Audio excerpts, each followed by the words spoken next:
열매 맺는 신앙의 조건이란 제목으로 은혜를 나누기를 원합니다. 세상 사람들은 세월이 지나갈수록 우리가 얼마나 많은 재물을 쌓았는가, 또 얼마나 높은 지위에 올라갔는가 하는 것으로 성공의 기준을 삼을 것입니다. 그러나 믿는 신자들은 세월이 점점 지나갈수록 내가 얼마나 영적인 열매를 맺고 살아가는가 하는 것이 성공의 기준일 것입니다. 내가 얼마나 더 겸손해졌는가, 내가 얼마나 더 거룩한 삶을 살았는가, 또 내 삶을 통해서 하나님 나라가 얼마나 확장이 되어졌는가 하는 것이 우리의 성공의 기준이고, 이런 영적인 열매를 우리가 기다리며 살아가고 있는 것입니다. 예수님도 우리에게 부탁하시기를, 특별히 마지막 만찬을 하시면서 제자들에게 부탁하실 때 영적인 열매를 많이 맺으라고 부탁하시면서 요한복음 15장 8절에 보니까 너희가 열매를 많이 맺으면 내 아버지께서 영광을 받으실 것이요 너희도 참 내 제자가 되리라. 열매를 많이 맺으라고 부탁을 하시고 계시는 것입니다. 또 한편에서는 열매를 맺지 않는 신앙에 대해서도 엄중히 심판하실 것이라, 이렇게 말씀을 하시고 있는 것을 볼 수가 있는 것입니다. 달란트 비유에 보면 이제 한 달란트를 가져온 사람에 대해서는 악하고 게으른 종이라 이렇게 말하고 있는 것입니다. 한 달란트 가지고 잊어버릴 수도 있는데 그것을 그냥 유지해서 한 달란트 가져온 사람에 대해서도 악하고 게으른 종이라 이렇게 말하고 있는 것입니다. 그러니까 우리가 어찌하든지 영적인 진보를 가져와야 되고, 초신자의 때에 있었던 그대로 유지해서는 하나님께서 오히려 악하고 게으른 종이다 이렇게 문책을 하실 것을 알 수가 있는 것입니다. 또 무화과 나무에 대해서 열매를 맺지 못하니까 오히려 저주를 하셔가지고 뿌리부터 마르는 이런 일도 있은 것을 보면은 우리가 살아가면서 열매를 꼭 맺어야 되겠다는 생각을 해보게 되는 것입니다. 오늘 본문에서 우리가 어떻게 하면 열매 맺는 신앙을 갈 수 있는가? 첫째는 회개를 해야 열매를 맺을 수 있다 하는 것입니다. 우리가 앞에서 읽지 않았는데 1절에는 어떤 이야기가 나와 있느냐 하니까, 이 빌라도가 성전에서 제사를 지내는데 갈릴리 사람을 죽여가지고 그 피로 제사를 드렸다는 것입니다. 그러니까 제자들이 예수님 빌라도가 성전을 또 제사를 모독을 했습니다 이렇게 이야기하니까, 예수님께서 그 말은 아랑곳하지 않으시고 너희가 보이지 않는 성전인 너희 자신이 회개하고 열매 맺어야 할 것이다 라고 이야기를 하면서 회개함으로 열매를 맺으라 라고 말씀하고 있는 것입니다. 그러니까 우리가 열매 맺는 가장 기초적인 조건은 우리가 회개를 해야 진정한 열매에 나아갈 수 있게 된다 하는 것입니다. 한국교회 부흥 이야기는 자주 언급되는 이야기인데, 1907년도에 평양 장대현 교회에서 회개함으로 부흥이 시작이 되어졌죠. 그런데 그 근원을 좀 더 찾아보면 1903년도에 원산에서 있었던 하디 선교사의 회개운동으로부터 이 평양 장대현 교회에 회개운동이 일어난 것입니다. 이 하디라고 하는 사람은 원래 이 토론토에 있는 토론토 대학 출신으로 의사입니다. 그러니까 가가지고 자기가 서양인으로서의 우월감도 있고 또 의사로서의 교만한 마음도 있고, 한국 사람들은 미개하다고 늘 멸시하는 마음이 있으니까 진료를 하는데도 얼마나 살살맞게 하는지 사람들이 찾아가지를 않는 것입니다. 그러니까 선교해도 아무래도 열매가 맺혀지지 않으니까 자기도 그걸 가지고 고민을 하고 이렇게 하다가, 이제 중국에서 사건이 있어가지고 쫓겨나온 이런 여자 선교사들을 데리고 성경 공부를 하다가 자기 자신이 성령 세례를 체험하게 되어진 것입니다. 그러니까 회개를 하면서 내가 교만한 마음이 있었구나, 내가 이 한국 사람들을 멸시하는 내 안에 있는 이 교만함이 이 선교를 방해하는구나 하는 것을 깨닫기 시작하면서 크게 회개하고 마음을 돌이키고, 사람이 완전히 바뀌어지니까 오히려 손을 대기만 하면 병이 낫는 이런 치유의 은사까지 생기게 되어진 것입니다. 이 눈물의 회개 운동이 주변의 다른 선교사들한테 점점 번져가게 되어지고 그것이 나중에는 평양 장대영 교회까지 옮겨가게 되어졌습니다. 그래서 사경회가 끝나고 나서 남아있었던 그래도 100여 명 되는 그런 사람들이 기도하는 가운데 길선주 장로님이 먼저 앞으로 나와가지고 내가 친구 재산을 관리해준다고 하면서 그 돈을 100원을 훔쳤다는 이야기를 회개하기 시작하고, 그러니까 다 한 사람씩 앞으로 나와가지고 나도 얼마나 방탕하게 살았고 물건을 훔쳤고 이런 회개를 다 하면서 그거를 듣고 있던 사람들이 다 눈물에 회개를 하게 되어진 것입니다. 그런데 너무 많은 사람들이 앞으로 나오니까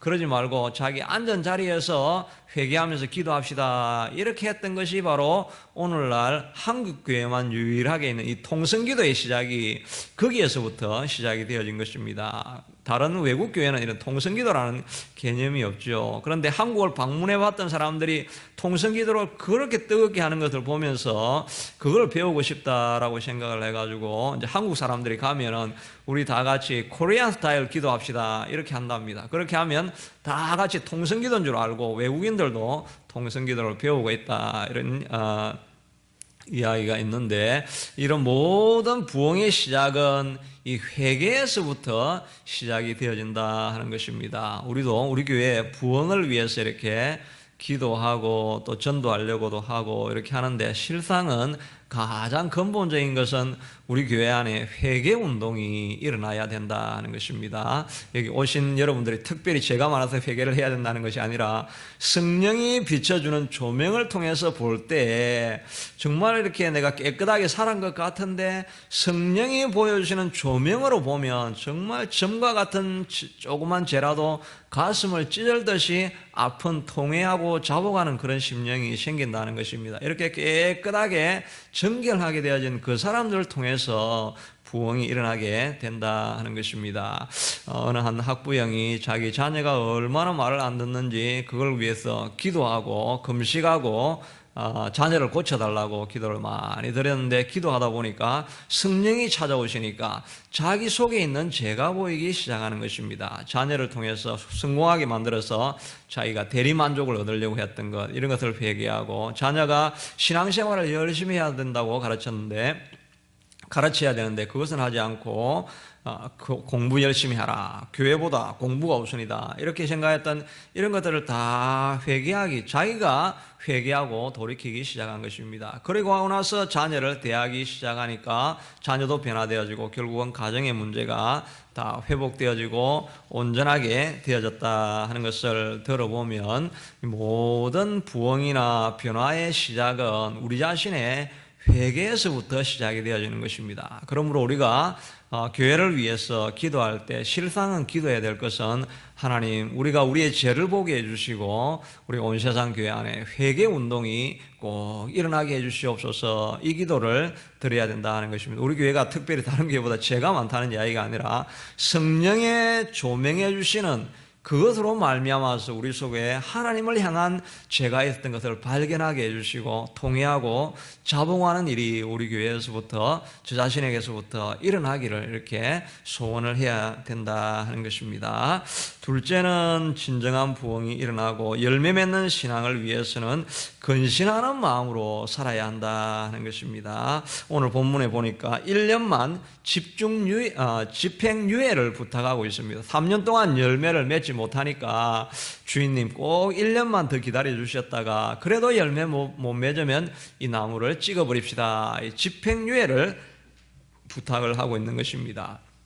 저는 이제 선고할 때 집행유예 1년, 그 다음에 2년 6개월형 이렇게 하면은 1년 있다가 그 다음에 2년 6개월 동안 감옥에 들어가는 줄 이렇게 생각을 했는데, 그게 아니고 집행유예 1년 동안에 아무런 문제가 안 생기면 2년 6개월은 없는 것으로 해준다, 이것이 집행유예라 이렇게 저도 알게 되어진 것입니다. 오늘 이 열매 나무도 1년 동안 집행유예를 받으니까, 그러니까 얼마나 이렇게 근신을 해야 되겠습니까? 집행유예 1년 동안은 내가 어떻게 하든지 죄를 지으면 안 된다, 이 2년 6개월 안 살려고 하면 이 기간은 정말 근신하는 마음으로 살아가야 된다는 것입니다. 우리의 삶이 바로 이 포도나무와 같이 집행유예 받은 포도나무와 같이 무화과나무와 같이 우리도 정말 그런 근신하는 마음으로 이 땅을 우리가 살아가야 할 것입니다. 우리가 금욕주의 때문에 세상의 모든 것이 악하다고 해서 그래서 세상의 쾌락을 안 누리는 것이 아니라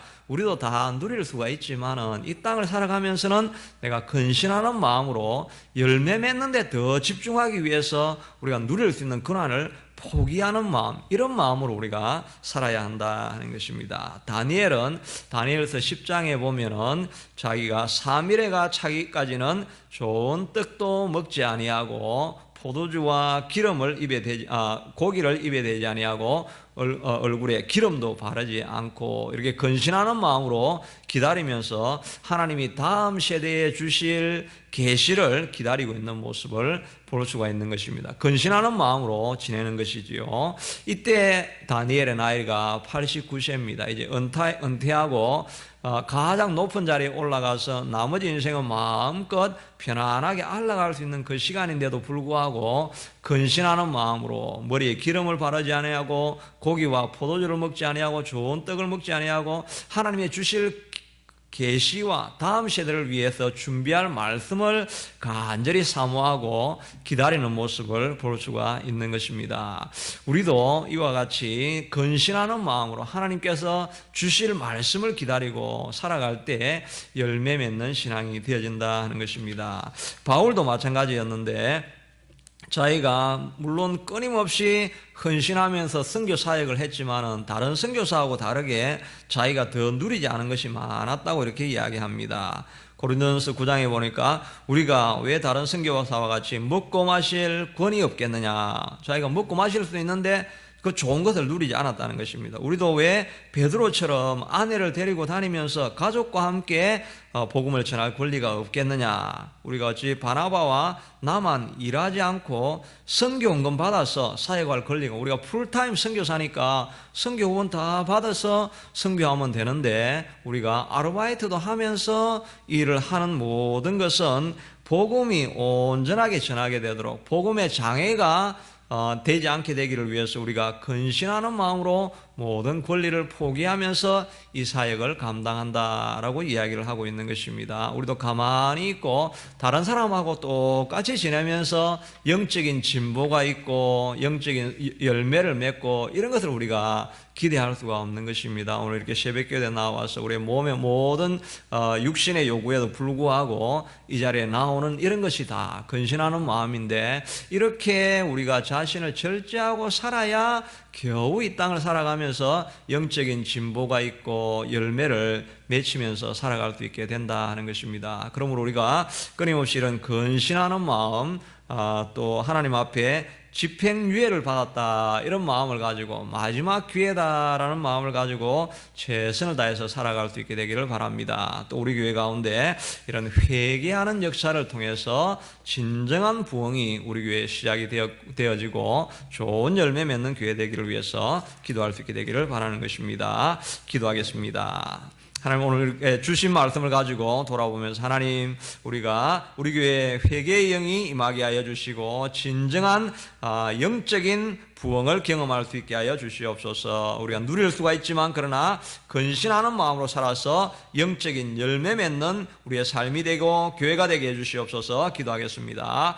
고마우신 하나님 감사합니다. 오늘도 하나님 주의 말씀을 보고 생각해 보니까 우리가 마치 집행유예를 받고 살아가는 인생인 것처럼 아버지 하나님, 우리에게 마지막 주어진 기회인데 하나님, 이 땅에서 누리고 살아갈 수 있는 많은 고난이 우리에게 다 있지만 하나님, 이 모든 것을 다 포기하며 주님께만 나아가는 우리가 될 수 있게 도와주시기를 원합니다. 하나님, 우리 교회가 참 부흥하는 교회 될 수 있게 되기를 원하고, 아버지는 영적으로 성장하는 교회가 하나님 꼭 되기를 원하는데, 이 모든 것의 시작은 하나님 회개하는 데서부터 시작되는 것인 줄로 알아서 회개하는 삶을 우리가 주님 앞에 먼저 살아드릴 수 있게 되도록 도와주시기를 간절히 원하고 소원합니다. 아버지 하나님이여, 주님 하나님께서 찾아오시고 주의 성령님께서 우리를 조명하여 주셔서 우리의 죄를 보게 하실 때, 그때 진정으로 우리가 영적인 회개가 일어나는 줄로 아오니,